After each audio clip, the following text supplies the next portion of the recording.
So last class, we talked about the essence of this Dhyana shlokas. So today we'll take a couple more and understand what is it trying to convey. They all represent the essence of the Gita, right? In different ways. And this itself is a poem. Bhagavad Gita is a poem, even the Dhyana Shlokam is a poem. So the fifth verse in the Dhyana Shlokam is Vasudeva Sutam Devam.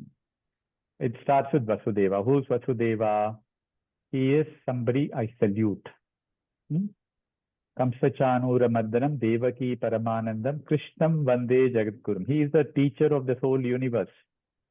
Right? He is the divine son of who Vasudeva.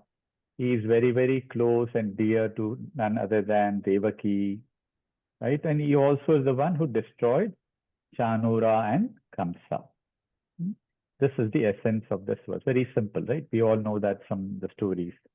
The sixth verse is a very, it can call it a simile. Imagine the Kurukshetra war. It's like instead of a battlefield, it's like a river, but a ferocious river, not an ordinary river, but a ferocious river. So for that ferocious river to be there and for somebody to be able to cross it, there's a lot of challenge. Now, what are those challenges? It's covered in a very beautiful way.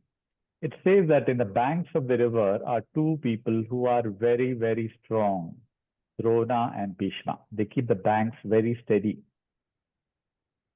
The water that is flowing there is Jayadratha.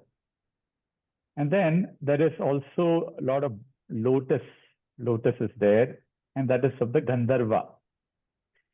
But there's also crocodiles in this river, which is Shalya. So all of these are characters in the Kaurava side that are being given certain roles, certain responsibilities, as it would be in a, ferocious river. That's what we're seeing here.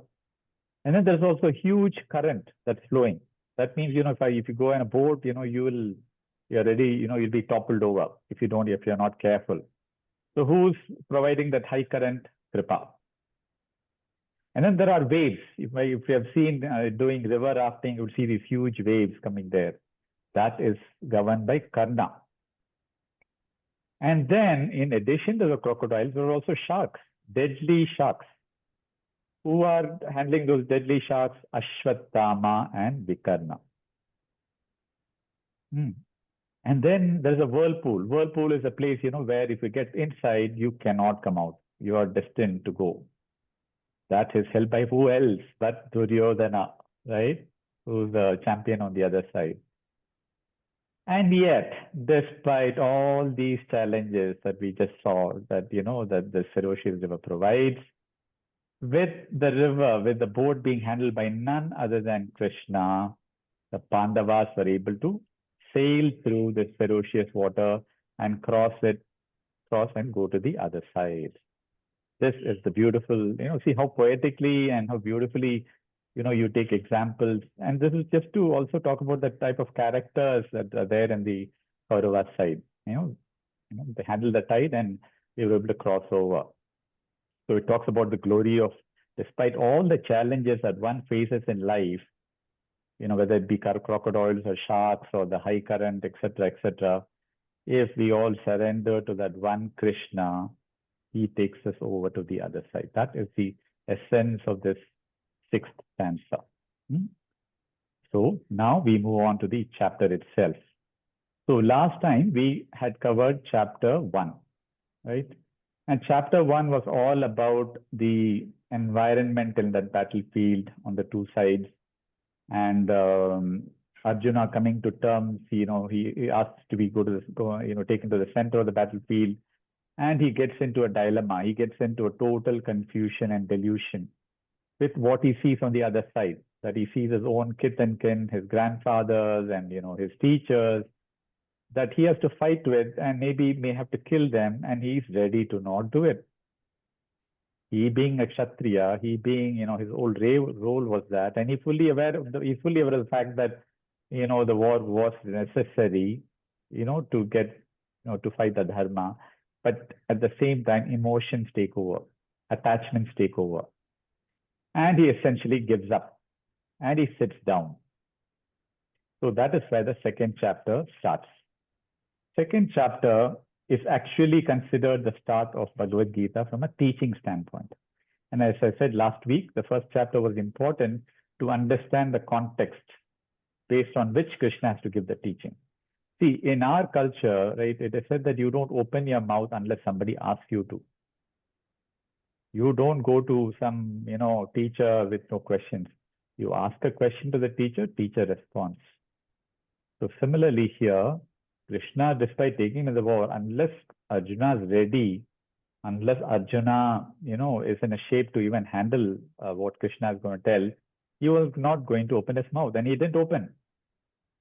And he opens up only in the second chapter, where he starts with in the third stanza of it, where he says that, so some of the initial stanzas are still in the background, so I'm not necessarily going through each stanza, but I'll give a summary of all of them as we go through. But as we get into the depth of the second chapter, every verse is very potent, very, very potent. So he starts, Bhagavan says that, knowing you, it's not fit for you to behave in the way you're doing. Right? Just like, if you had somebody who's a very strong-minded person in the family, and that person starts behaving very weak, gives up, what do you feel? You have to give that person a little beating, right? Mentally at least. So, Krishna is doing that. He says, you are weak right now. Your mind is weak. Your heart is weak. You're giving up and not wanting to fight, right? So don't run away from the problems. So here there is a beautiful learning. In life, we cannot run away from problems. Problems are going to come to us, right? Situations come to us in many forms, right? And they are meant to come. There is a purpose for which they have come, because it is for us to experience it. There's no choice. So let's just say that I say, okay, I'm not going to handle this problem. I'll run away to a place where I don't have to deal with it from. Guess what? It will come after you. So the problem is, created for all of us, not based on what is outside, but by our mental state. So unless I correct my mental state by going to another place like the Himalayas, where I can be totally away from all the problems, it ain't going to go away. It's still going to show up in some other way where you're tormented, etc. So life gives us problems, very potent message, gives us problems for us to experience, apply the knowledge, and progress. Problems are there for progress. Problems are not there, to feel miserable. And they are unavoidable. Right? They are meant to be there, and it's best that as it comes, you take it in the right spirit, see what has to be done, and then move on with life. So this goes on, and it's in the seventh stanza, Arjuna totally surrenders. He says, I am not sure what has to be done. I am waiting now for your guidance. And I will go by whatever you tell me to do. He says it very clearly. So essentially, what is he doing? He's now surrendered, and he said, now from now onwards, you are my teacher. Till now, Arjuna was a friend of Krishna, pali. Right? But now, Krishna becomes his guru, Arjuna the disciple. Okay? So, here at this point, it is for us all to relate to something, right? We might be saying, yeah, this is Arjuna, this is Krishna. What am I to do with all of this? Right? You would have already seen that whatever Arjuna is facing, there is a lot of parallelism in our own life with it. It is not that Arjuna is Arjuna and we are totally isolated from it and, we are hunky-dory, etc. Right? There is a Mahabharata war fight going in each one of us in different forms. It may not be there now, but it might have happened earlier, and it will come again later. Right? It is, and so in order for us to fight those wars, the only solution is through knowledge. And Bhagavad Gita gives us that knowledge. And in Bhagavad Gita, it is Krishna through Veda Vyasa's writing, that is, knowledge is coming through all of us.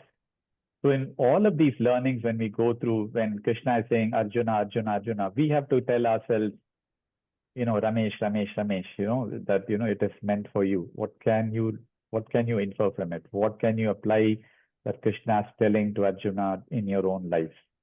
That is the key thing that we have to therefore wear the hat of our own individual life whenever something is being told to Arjuna.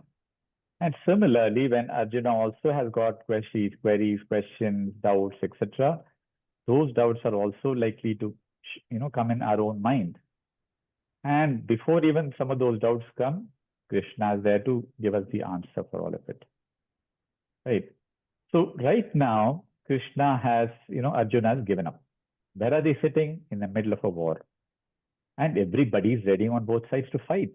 The shanks have been blown, and everybody's ready to fight. Here, this guy is given up and sitting, arrow down, bow down, etc. So what's Krishna's goal? Get this Arjuna guy to wake up, sit up, take the bow and arrow, and start fighting, right? So you will see him say this a lot: fight, fight, fight, fight, fight. This verse will come.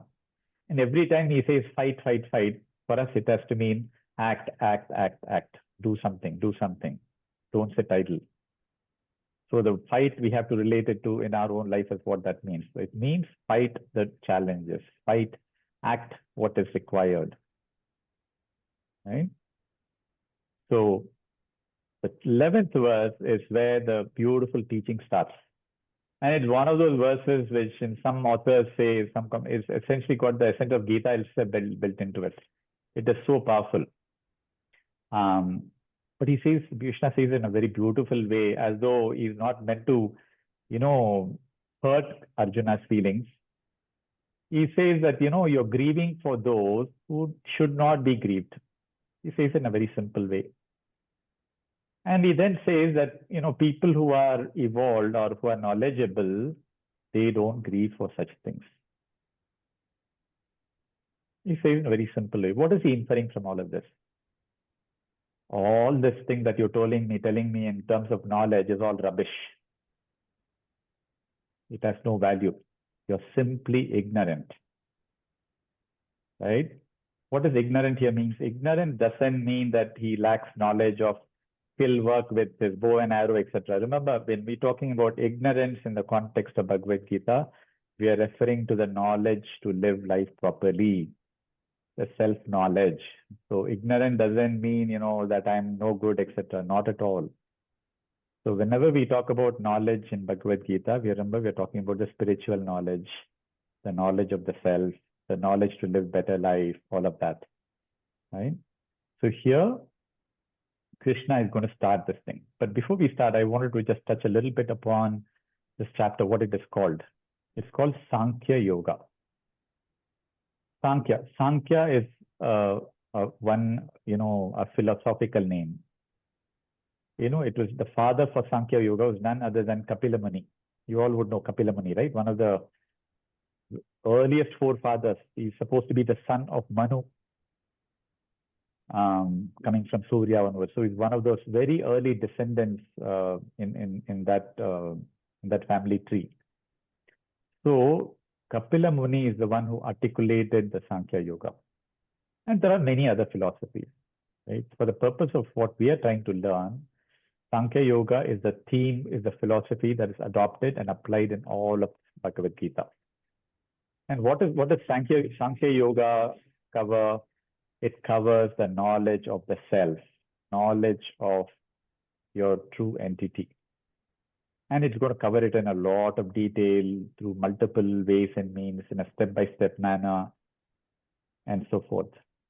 So, if let's say I have to wake up somebody, right? I don't give, chalo yaar, wake up, I'll give you 2 more minutes, etc. You need to give that person a little tappad, right?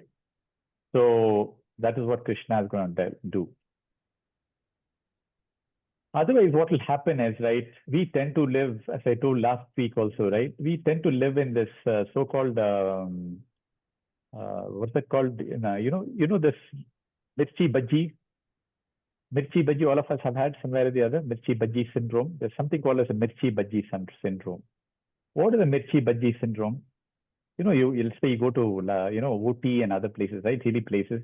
You'll find these places near the tip of the place, somebody making hot bhajis and you have it. Wow, you taste it. It is wonderful, no question. But it's also spicy. You don't mind that spice. You say, let me take a second one. Let me take a third one. It is spicy, man. And so you are unmindful of the fact that it's spicy. You're mindful of the acidity or whatever else it's going to create. You just love the mirchi. What does the mirchi have to do with our life? We also like to take a lot of mirchis in our life and just think that it has taken for granted. Right?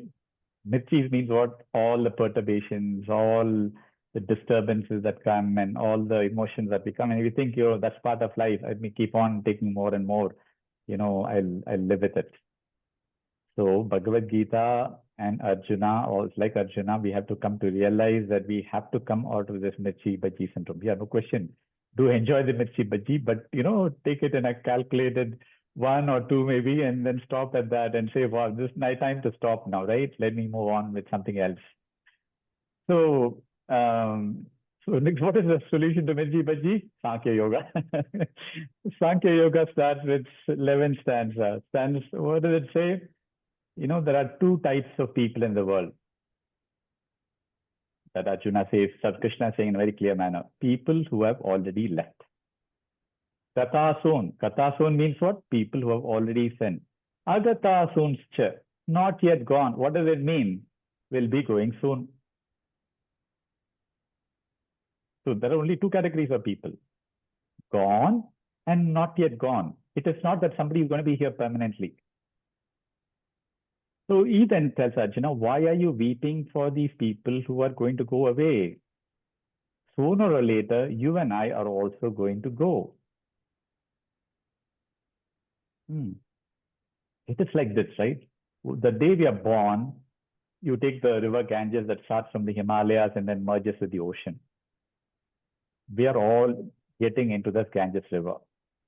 And its only path is to go through crevices, through streams, through multiple sources, finally merge into the ocean. Yes or no?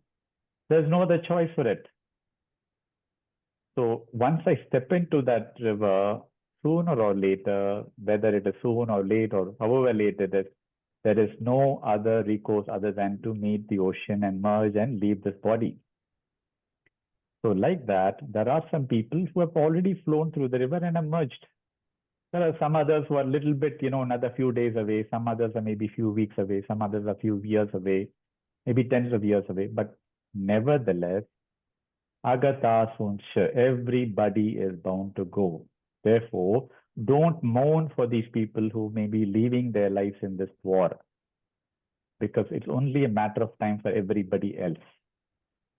Very, very potent things if you just internalize some of these teachings. It is like this, have you seen these bubbles? As children, we used to play with bubbles, right? Put water, put some soap, and then when you blow it, and then it goes on the top. Some bubbles, go up, small bubbles, and then they burst within a couple of seconds. Some others, make bigger and bigger and bigger. But sooner, at some point, after a feet or two above the floor, they will burst. Our life is exactly like that. We are all like bubbles, whether it be a small bubble or a big bubble. That is, that's determined by other things. But the point is that we are all bubbles. That's something we have to be very clear, right? Some stay shorter, some stay longer, but sooner or later, the bubble is going to burst. So therefore he says that the wise people are meaning what? Are those people who have, knowledge, who have understood life to a larger extent. They will not mourn. Swami Chinmayananda used to say one thing very beautiful, and it is a very contrasting verse. So you'll have to sort of think through this. He used to say, people generally, when a child is born, we smile and we laugh and we are happy. And when you die, people cry. He used to say you said you should just do the opposite. That child that is coming into your life right now, he's going to go through tons and tons of challenges throughout the life. And when he leaves the body, thank goodness, boy, this life is over. Yes. Enough of this horrible, ups and downs, etc. Now I'm relieved. I'm out of here.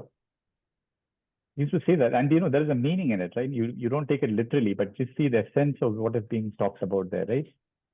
So what we do is we cry, cry, cry, cry, right? But at some point, if you look at that person, that soul that has left the body, that soul is saying, "Wow, I'm relieved, man. I don't have all these troubles of attachments and this and that. I'm off to a happier place now, into another space." Very different outlook of things. It might shake up our mind a little bit when we hear these things, but that's the way we need to look at life, right? It's not just look literally at what everybody else is doing. And I'm not saying that we should cry when a baby is born. Don't take me literally and all of this, but internalize the thought process, right? If what is being conveyed here. So moving on from the 11th stanza, right? So this journey, therefore, that we are talking about starting from 11th stanza is the inner journey. The journey towards the soul in each and every one of us, right? And this journey has taken this body form to experience something. And it's not by accident that, it has taken a form of a body to be experienced in some apparent life. There is a purpose for it. So that's something that each one of us have to realize. So there is, if you see the messages in all of this, right? When we look at the word ignorance, we have to also understand. You might say, I've done so many courses, I've done Sanyam, I've done this, I know that, etc. The more we tend to come down to at a ground level and say, I know nothing. Be very humble. And Guruji also says this, right? To the extent that you know zero, nothing. He said this multiple times, that whatever little I know is less than a percentage of what exists. He has said this so many times. He said somewhere 0.2 or 0.3% is what you know. There's so much more in life that you guys don't know. That is part of growth. That is part of knowledge, right? So, so the other thing that, if you take the inner meaning of 11th stanza that comes up, 11th and even 12th stanza that comes up, is the only solution to the human problems. Only, there is no other option. Only is self-knowledge. It is not reading some books on history and geography and many other things. So the self-knowledge doesn't mean that, you are going to dwell deep into Atma and this and that, right? Self-knowledge means it is about understanding the true nature of ourselves, and then the layers of things surrounding it, how it applies to the outside world, how to deal with all of them is what comes under self-knowledge. And some of us have gone through the teaching. Those of us who have taken the advanced course, and many other courses are already exposed to this to some extent. But some of this is getting conveyed in this chapter itself. So, so 12th stanza. Now go on to the 14th stanza. The 14th stanza, it talks about something that you're very familiar with. Let's just say that today, right, I go to a certain lunch party, right? It's a buffet. And I see, 20, 30 items sitting there, some sweets, some spicy things, things I love, etc., etc. Some of them I like, some of them I don't like. What is it that fascinates me to, take a spoon from that particular ladle and put it on my plate? Somewhere there is a liking, disliking, liking that I have for that. That is coming through my senses, right? The sense of smell, the sense of eyes, the sense of taste, all of that. And then that tells the hand, to go pick that particular vessel where there is food. Take that spoon from that vessel and put it into your plate, isn't it? The first is there is a like. Second, that triggers your sense, your eyes to be fascinated by what you see there. The smell of it looks very fascinating, sort of fragrance. and you love that taste because you've had that food before. So all of these put together forces your hand, no choice, to pick it up and put it in your plate. So therefore, the sense objects by themselves are not a problem. Similarly, let's take a sweet. Same thing, right? You sort of repeat this in everything that we do. Ah, so whether it is a party or whether it is, you go to do a shopping and you're doing window shopping and then you see something that grabs your eyes, it fascinates you. Sooner or later, you are going to get that item and put it into your basket. Yes or no? What is it? Is the object at fault for where it is? No. Object is an innocent being. It is sitting in a shelf in a window shopping place. But it is I, right, who is fascinated by that thing and somehow get forced to go inside that shop, pick it up, put it in my basket and buy. So that's the reason people sometimes say if you do window shopping, there is a double-edged sword. You either shop or you end up filling your buckets full of things, unwanted things. But if you're very knowledgeable, if you're very prudent, you'll come back without buying anything. But more often than not, we have picked up something that we may not be requiring to do because it is just a fascination that the mind projects. So that's one side of it. Let's just take the weather now. It is getting to be cold. Some of us like cold. Some of us don't like cold. Then sooner or later, next year comes, then heat starts. Oh, it is hot. Yeah, I don't like this heat at all. This very hot weather here. It used to be so wonderful before, right? We say all of that. So, can you blame the weather? Weather is there for a reason, and weather has a certain reason why it comes in different forms for the nature to flourish, right? So, the weather is there. It's part of its nature to do its things. How I deal with that weather is totally up to me. So how much can I handle both the cold and heat? How much can I handle pleasure and pain? Is it to do with the object that is being experienced? No, it is about my mental state.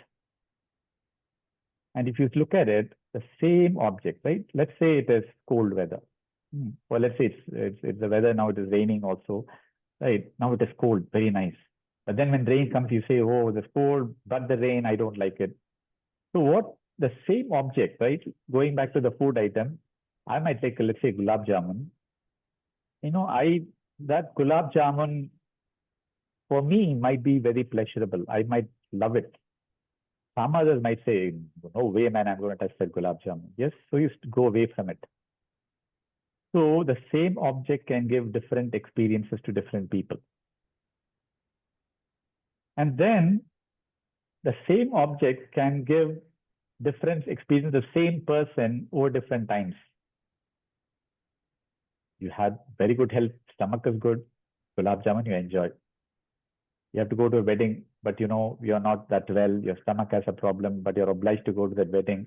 You see that gulab jamun and say, boy, if only my stomach was okay, I would have grabbed it, but I can't do it now. So you start disliking it. Why did the gulab jamun even come here in my face?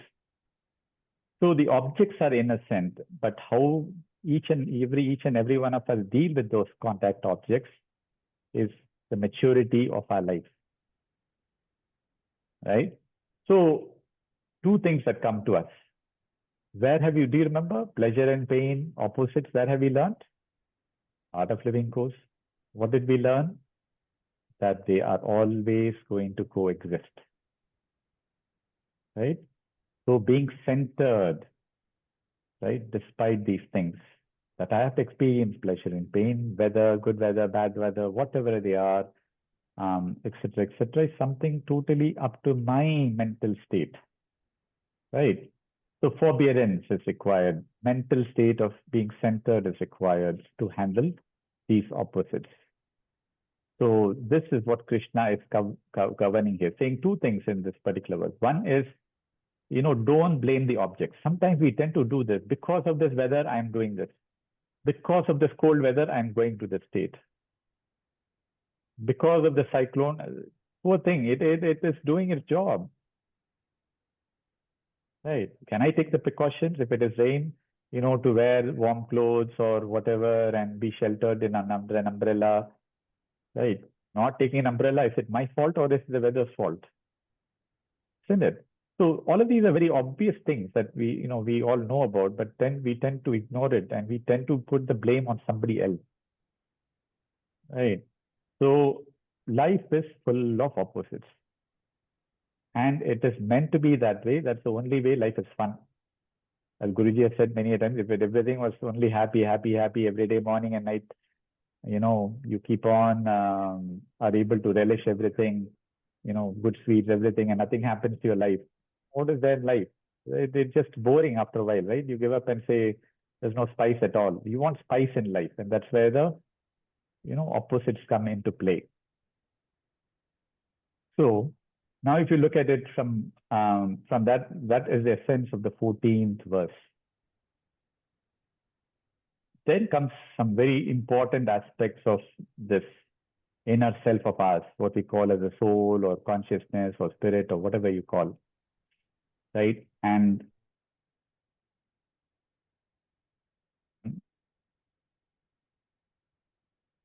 16th verse, I think, Urmilaji, I will answer your question. You had asked something, maybe towards the end, I will answer that question. No? If you give me some time.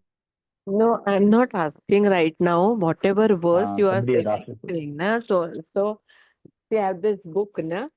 So I'll just read that. Now I must know which verse you are referring to. That is all. Okay, I'll So tell if you. you read Yeah, the so verse, right now, na, no, if you read uh, the verse, if you read that verse, it would be, I mean, I would like to hear from you. sure. Yeah. So I'll just maybe walk through that with you just for the verses that we have covered so far. Huh. Right, the 11th verse was what we first talked about, which is very potent, right? So there it says, Bhagavan Vacha, Ashochan Anvashochasam, Pragyavadamscha Bhashase, Gatasun Agatasuncha, Nanu Shochanti Panditaha. Right? This is what we talked about in fat detail, where we talked about, Arjuna not to grieve for those people who have left the body. Then we went in the 12th verse, which was Natvetvaham Jatunasam, Natvam Neme Janadipaha, Nachayvana Bhavishyamaha, Sarve Vayamata Param. So all of us, there is no choice for all of us to be here in this battlefield. So it's meant to be. So therefore, don't, look at why am I here? Why do I have to go through, having to face the kith and kin of my side on the other side, etc. It was meant to be this. I was meant to be here. You were meant to be here. I was meant to be your charioteer. All of this is given. Right? In fact, in one of the later verses or after Bhagavad Gita, Krishna tells Arjuna that, even before you killed anybody, I've killed all of them. They've already been killed. All that you're doing is putting an arrow yourself and, you show yourself that you're a great warrior. I have already killed them. He says this as part of after the end of Bhagavad Gita when somebody asks him that question. So many things have happened. Maybe I'm sidetracking here. It is said that even the experiences that we face, emotions that we face, right? It has happened in the subtle body even before you experience it in your actual body. An ailment, let's say a stomach ache, is already experienced by the body that surrounds you, which is a subtle body, before it is experienced by the real body. So there is a lot of science in what is being said here. So there are multiple layers of consciousness, right? And in this, some layer is already knows it's going to happen. So these people were all destined to die. And when you say Krishna was spending, it's not that Krishna with his bow and arrows done it. It is Ishvara at a certain level has already taken their destiny that they are going to be dying in this war. All that, it's like the bow and arrow is like a messenger coming from Arjuna that is killing it. But it already has happened. Right. So it is like this, right? So when Guruji has trained all these teachers in the art of living to teach, right? The teachers who are doing it are simply messengers. The experience that the Sudarshana Kriya teaches, etc., is already ordained by none other than Guruji. It all happened. The teacher is simply playing the cassette or playing the audio or doing whatever and teaching the course, but it has already done its work. So is the teacher doing any work? I'm not saying teacher has got no responsibility, but at the same time, we have to understand that there is a lot more forces at play in this. So here in the 11th, 13th, in the 12th verse, it is said that whatever has happened in the past, whatever is happening now, is all pre-governed. It was meant to be that way. So the 13th verse, which good you brought it up because I didn't touch upon this a bit earlier.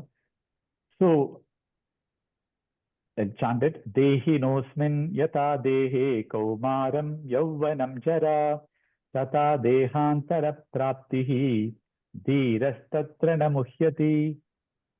So when we look at ourselves, right, we were born as a child, right? And then as we grew up, we became a little boy or a girl.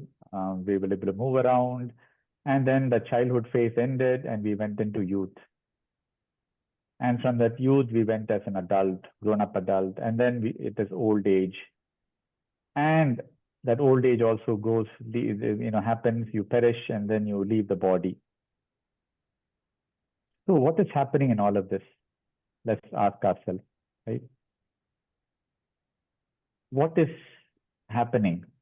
When I go from childhood, baby to a childhood, do I grieve that, my babyhood is gone and I'm a child, or when I become an, adult, say that, I'm missing my childhood days? Yeah, to some extent we may do, but it's gone.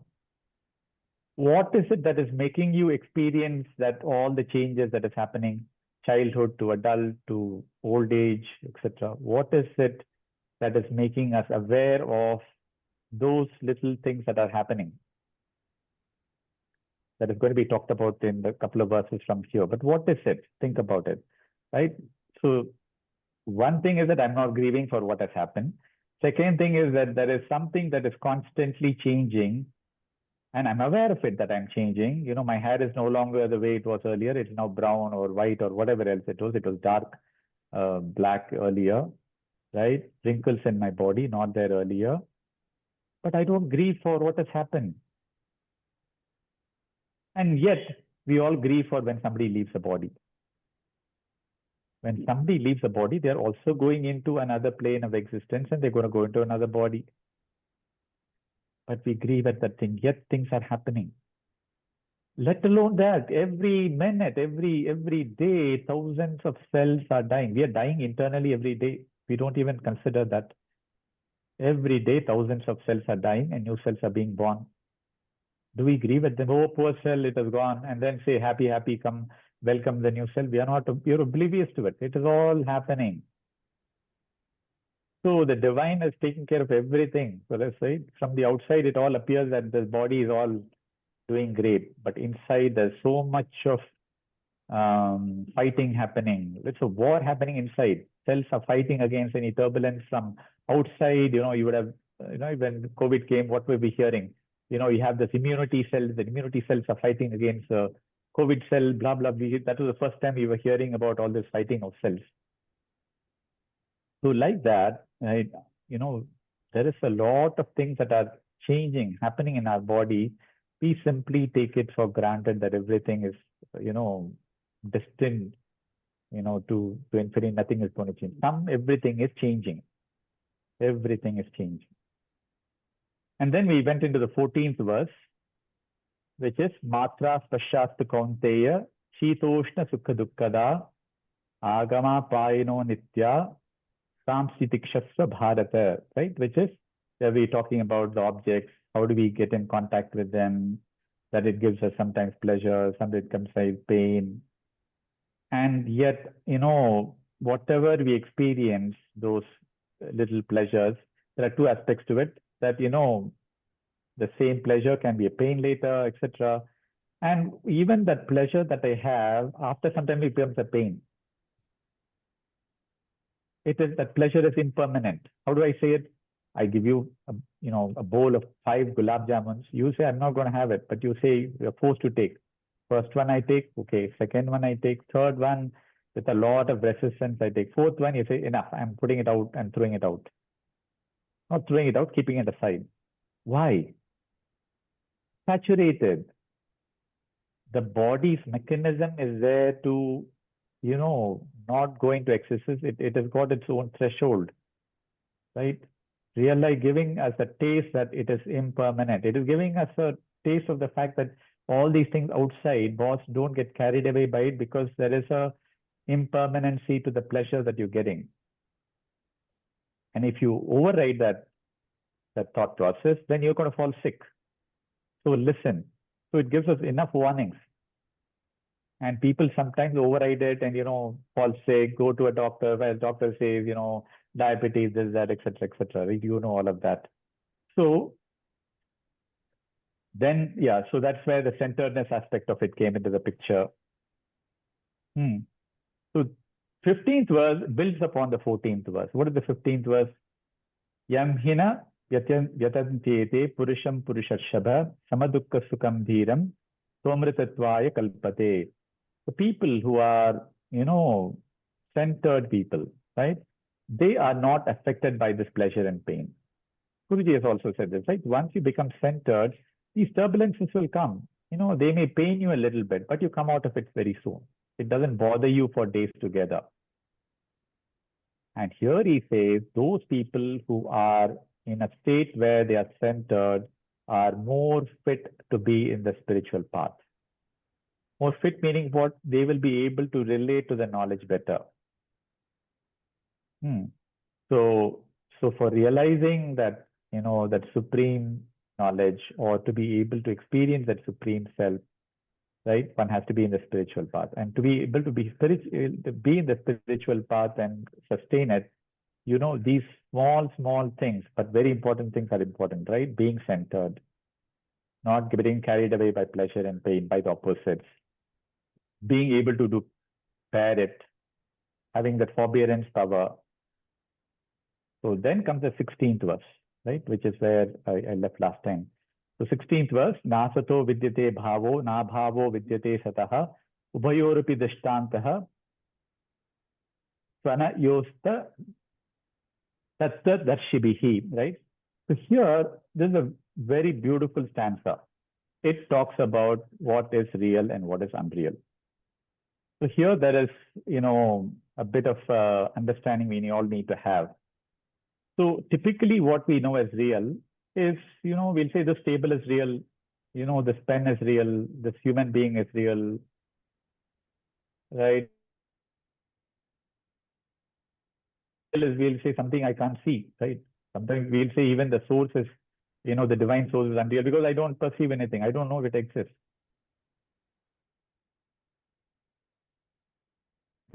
Real in the context of Bhagavad Gita or spirituality is, real is what does not change.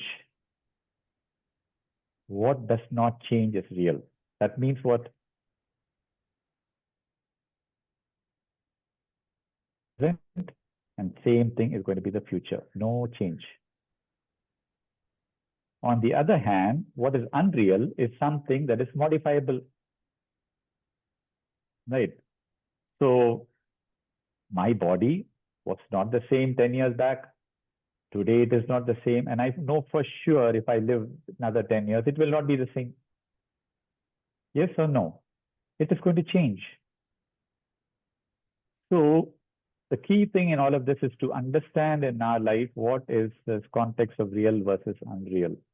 Real again is something that doesn't change, independent of time. It is timeless. It is eternal. Multiple words can be said about what is real. But unreal is something that is changing, constantly changing. I said, right, even every second there is a cell going through modifications in our body. I might be outside saying I've not changed. I look the same as yesterday. But inside you're changing a whole lot. Can anybody, a biologist who comes and looks at all, does a bloodstream, and he'll say, well, last minute it was like this, now it is like this, right? So biologically, scientifically, one can prove that our body is unreal by the changes that are happening. Take an example. You go to an ocean, right? There are waves flowing up and down, up and down. Are the waves real? They go and they come down. They are not there up, go up and then stay long. Some might stay a little longer, some might come back very soon, but they go up and down. What, on the other hand, is more real is the ocean itself. The ocean itself is real in this comparison. All of us, when we go to sleep, we experience dream. You wake up the next morning, you've forgotten all about that, because you know for a fact that it's unreal. It's a dream. We say, very obviously, we say dream is unreal. That we are somehow able to relate to. What is the waking state is real, at least for now. I mean, this waking state is also unreal, will come later on in the knowledge, but for now, let's just take comparative to the dream, the waking state is real. All of us, especially ladies, wear some gold jewelry. You know that the gold jewelry that you are wearing now is not something that you've had for eons together, right? Sometime in between, you had it, went to a jewelry shop, changed it, got it melted, bought a new one, wearing it. And you know for a fact that a few years from now, it'll get tarnished. And you say, okay, now it is time to dispose this off, get a new one built, wear it. So the jewelry is constantly changing and unreal. But what is real is the gold. The gold in its purest form is real. It is the substratum on which the jewelry is being made. Take a clay pot. A lot of us would have gotten earthen lamps at this time of the year, right? By lighting diyas. It's made of clay. You buy those clay diyas, they use it for some years, and after a while it gets tarnished, it is broken. You just, break it, it goes and merges. But the clay, which is a substratum of it, is real, right? So therefore, change. So we understand, therefore, right, what is changeless is therefore what is real. What is changing is unreal, right? Now the question is, how do I perceive what is changing and what is not changing? We can relate to an example. Let's go back to the ocean. You are in a boat, right? Let's say Indian Ocean or Atlantic Ocean, a big ocean, where you start from the shore, you go to the middle of the ocean. And in the middle of the ocean, there's nothing to be seen. Absolutely nothing. No buildings, nothing. In fact, the curvature of the earth is like this. You don't get to see anything after a while.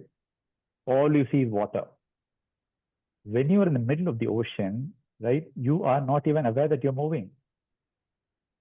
You are moving, but somewhere you feel it's not moving because there's no point of reference. But as it comes closer and closer to a shore, what do you see? You see some buildings. That building looked like a small thing. Now it is becoming bigger. So you know for a fact that you're coming near a harbor. So that new point of reference makes you aware that now I am moving in that direction. So I am changing. Right? That is one. Let's take another example to understand this, right? Let's say you're going to catch a train, and you are in a platform waiting for your train to come, but before they've been there long enough, so multiple trains are whizzing past you. It's a small station, huh? So some trains just don't even stop there. So as you sit in that platform in a bench waiting, you see some trains just going, buzzing through you, and you are sitting here, right?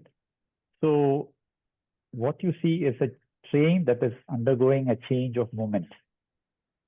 It is going from left to right or left to right to left, whatever.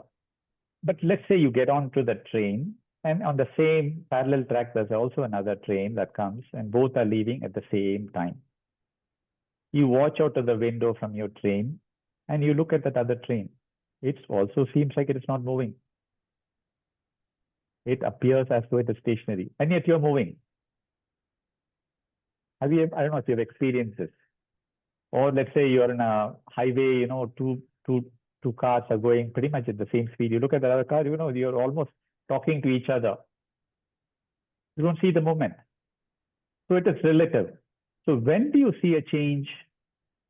A change can be observed only by something that is not changing. So when you're sitting in the platform, you are not changing, you are fixed. You could observe the change very, very clearly. Similarly, when you got onto the train and it was moving, right? You are also changing, that was also changing. So it appeared that there was no change. So similarly, right, when we tend to recognize a change that is happening in our world, only when we sit in a place, where we are a changeless entity. Now, what is the changeless entity? Who's observing the train going through? Who's observing the changing things that is happening in your body right now? Ask yourself.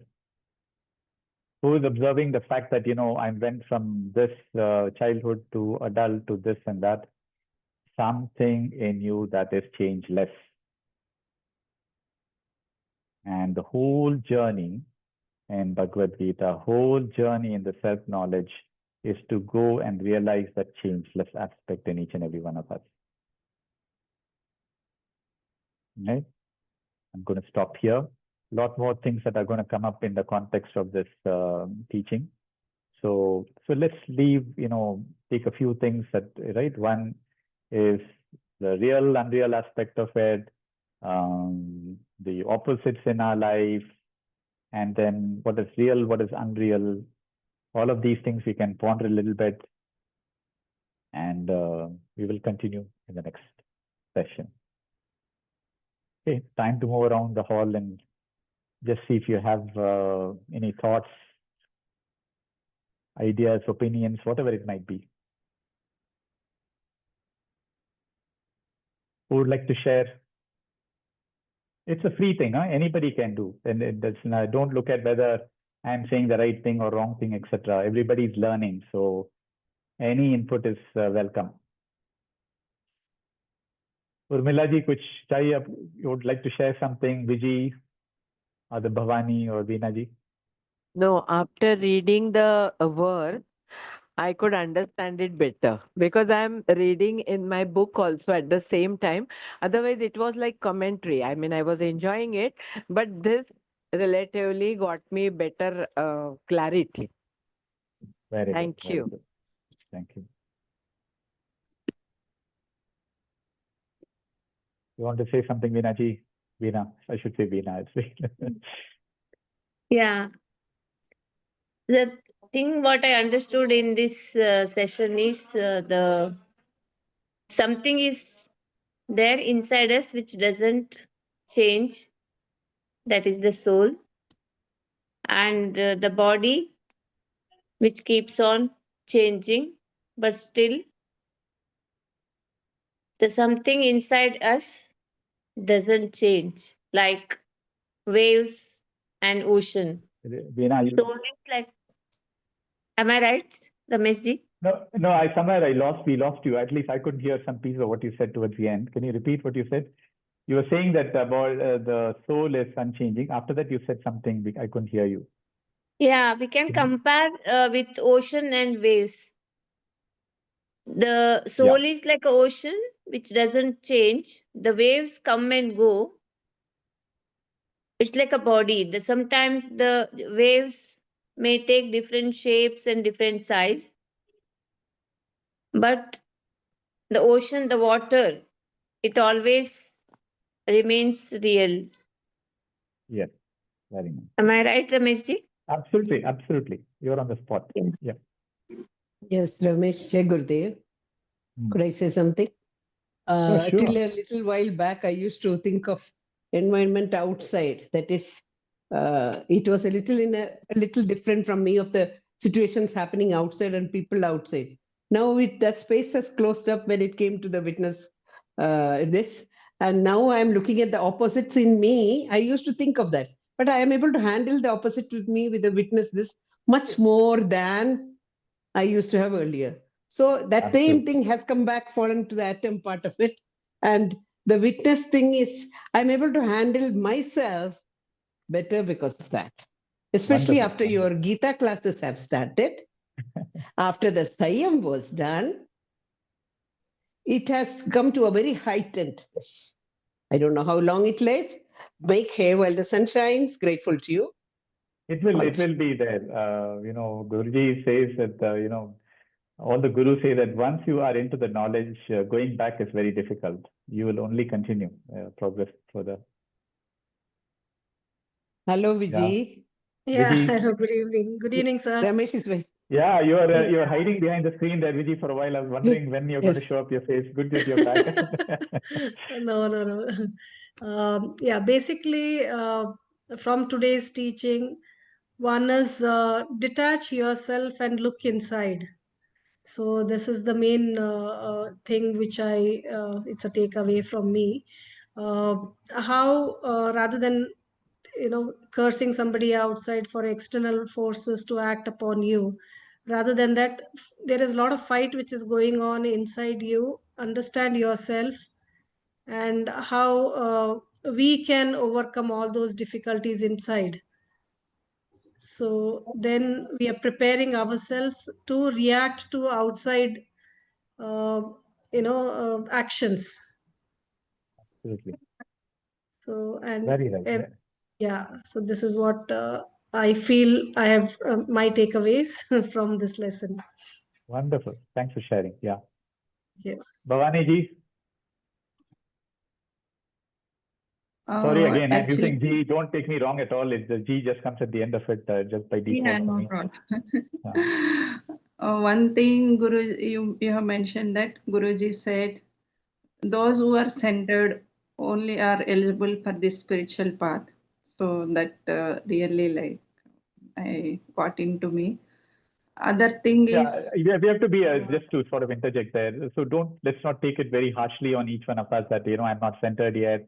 Am I ready for this? Can I attend this class? okay, Right? it is It is a just journey somewhat all of us do, right? Right. It is a journey correct. we all go through. Yeah. Yes. And one more thing, sorry, yeah, continue. Yeah, let Bhavani finish, then we'll get to you, Veena ji. Yeah, that situations, so the life experiences, they will keep on, like as you mentioned, it will keep on. Not every day we'll have tough times and all, but it will keep good times and tough times like that. It will come, and we should see it from a witness point, or just see like that, move on like a flowing river. Other thing is the last point you have mentioned. Uh, The real unreal thing you're talking about. yes, the real and unreal thing. Something inside us is not changing, so we should see that. Yeah, Very from nice. childhood, adulthood, and old age, something is changing, but something inside is not changing. Yeah, we should see that. Yeah, that is my I take. used to share this example, just thought I'll just share this. When I used to teach the courses, right? Sometimes you've seen, you go to somebody's place, you see a small child, right? And you play with that child, etc. The same child go back 5-10 years later in some wedding, and you see that child has grown up. And you say, yeah, you've grown up. When we say that, no, somewhere in us, we're thinking that we are the same as that person who was 10 years earlier looked at that same child. That gives us a hint that, somewhere something in me is still, the same. It has not changed. That child has grown, but I internally have not grown. I don't know if you've all experienced this a little bit, but you'll be able to relate to this. Yeah. Veena ji, Veena, you want to share something? You were saying something earlier.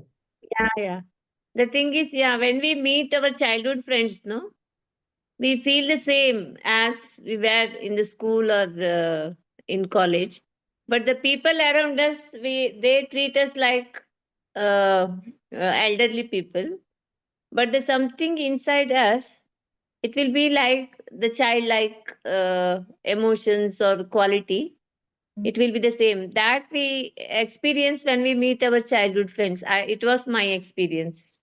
Absolutely, absolutely. Yeah. Yeah, yeah. Yeah. All right. And So, the go ahead. and don't let emotions cloud our sense of duty. True, true, true. Yeah. Good. So we have another, we've been doing the chanting in another session. So we are doing chapter 2 there right now. So I have some recording of some of that. So I'll share it in this group. So it may not be in exactly sync with what we are covering here in terms of the meanings and all that.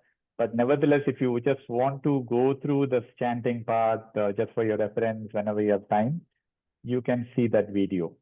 Or it'll be an audio or video, I'm not sure, but definitely there'll be chanting of it. So I'll post that in the group later today. And this particular recording also, we will post it either today or tomorrow sometime, so we can use it. So let's all stay in the space of whatever the mananam that I referred to in the last class. Ponder, contemplate, maybe argue yourself, right or wrong, etc. There's nothing, to questioning yourself is absolutely the right thing, right? So we should not, Guruji always has said this, and our scriptures also articulate, don't take anything as a blind belief, right? Question it, right? And there is, of course, a science behind it. There is a lot of evidence behind it, but yet our mind may not be ready to accept it, right? So accept that the fact that I'm not yet, understood it, and therefore we should ask questions. So if some question comes up in this session that you want to, maybe relate to, you can do either one of two things. In that same group that we are in, you can just post a message. We can keep that group very lively, quite frankly. It doesn't have to be just, hello things kind of a thing. We can just ponder, say, what about this, what about that, etc., etc. So we keep it lively, and so we can interact also amongst each other, right? So that way, each and every one of us learn, from each other, right? So I'm also a learner. So as much as I learn from each one of you, everybody benefits. So let's keep it lively. And so I'll post that bhajan thing, and I'll also post this one over there. One last thing I want to say is that when you come to these sessions beforehand, just 10 minutes or so at least earlier, just do a little bit of being with yourself. No, Meaning, close all your clutter, close all your other things, sit with yourself, maybe close your eyes and do some parayanam, or do some pranayama, whatever you want, so that, you're settling down, your mind is settling down. It is not about, 100 things you have done and suddenly come to this session and jog in. It may not be ready to capture, because we are going into this chapter. It's like almost like for many who are not ready, it'll go like a bouncer. It will just go on top of the head. On the other hand, if we settle ourselves a little bit, right, then we'll be able to grasp it better, and then the manana will also get better, and so on and so forth. Yeah. Yeah, you were saying I want something, to, Urmila ji? yeah, I wanted to ask. I was trying to log in from my tab and it was not possible. So I got little late today. Otherwise, I was here since 3:20.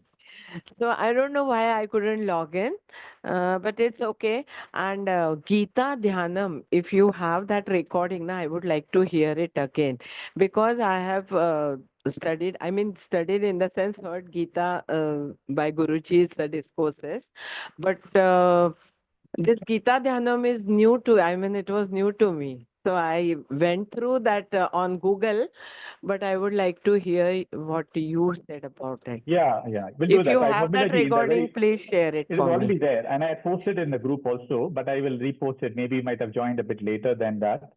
So it is there. Okay. One of the things I posted in the Geeta group was Dhyanam? Geeta Dhyanam. So I'll Okay. repost. Yeah. Okay. I'll post that again just for your reference. Thank you. Not a Thank problem. you. Yeah. Thank you. Excuse me, Okay. Urmila, that's why you All right. rang up, no? I Yeah, disconnected that's from the why. dhyan because I knew you were trying to log in. Yeah, So I yeah. mentally said sorry to Ramesh and No, I called you up then because I no, knew no. that you were trying to log in. But So I could is not it join. not possible to log in from other, tab? Once I get the We'll link. discuss it. After this, we'll discuss it. Call back. Okay, yeah. After this. Okay. Yeah. Yeah. Okay, let's close for today. Let's close our hands, close our eyes. Om Purnamada Purnamidam Purnat Purnamudachyate Purnasya Purnamadaya Purnameva Vashishyate Sarve Bhavantu Sukhinah Sarve Santu Niramayaha Sarve Bhadrani Pashyantu Ma Kaschid Dukkha Bhag Bhavet. Om Shanti Shanti Shanti. Harihi Om Shri Gurubhyo Namaha. Harihi Om. Jai Gurudev, everybody. Jai Gurudev.